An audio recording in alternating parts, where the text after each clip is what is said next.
अस्सलाम वालेकुम। वालेकुम सलाम। और भाईजान ठीक सब खैरियत है? अल्लाह दा करम। भाईजान कोई सानू कमान चाहिए मिल जाती कोई? मिल जाती जी। अच्छा जी, की रेट टू कमान का चल रहा तुहाडे इस एरिए च? इत्थे भाई जी चाहता 45 तो 50,000 तक। कमान चंगा है? कमान चंगा तेन इस पास दे देवांगे। ठीक है। पैसे 12 में नगद ले लेंगे यारो जदों अपना फाइनल हो गया पैसे तो मुझ दे के ही वड़ना। हाँ ठीक है। ते अच्छा ये तू कोई चोरी शोरी तो नहीं वड़दा नहीं, होना कि असि थब्बा ले जाइए तो पीछे कोई लगा रहे तो सारा नहीं बात नहीं तू चोरा चोरी होवे। कोई भी नहीं बचदा आपा ठीक है।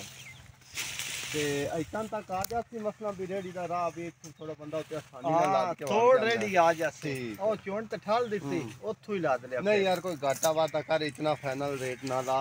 चलो तू 40 ले जावे तेन 40 चलो कर देवांगे। ते पैसों का कोई विच कोई दो एक टोटे अपन बनावने पौसे चलो वो तो दे दे भी बाद 20 दिन देवांगे हाथ लावन लग गया हाँ ते 20 को चंद दिन ठहर के बाद ठीक हो गया भाई। ठीक है। ठीक है हां हां यार जेड़ा डिग्गिया ना इंदा तू बचावी सानू ऐ कमान देना जेड़ा ओ चोंड तू ही असला ले क्यों हो सकता है कोई विचू गुड़ दा भी कोई हिसाब बंदा ला लेंदा। ठीक हो गया। ठीक है भाई चलो ठीक है। अच्छा आज दे डंग दा कमांड और मैं ले जाना ना ते चेक कर लिसा नाले कोई भाई ना मशवरा भी कर लिसा भी मैं कमांड फलानी जगह तू ले आया। चलो तू थबी दो ले जा। हां हुंदा ते शामी मोनू विखा जासा मुड़ आपे ही आके ते वड दे। आ बड्डे पे इथू ही ले जा फिर। चलो ठीक है आज दा मो डंग होने इथू मैं चाल ही ना चाल ठीक है बना दे चाल।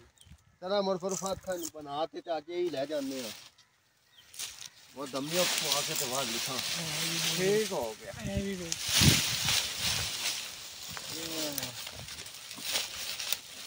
तेल से रखा देना मोर गति अब से साथ ले। हेलो बात कर। मैं सटदा क्यों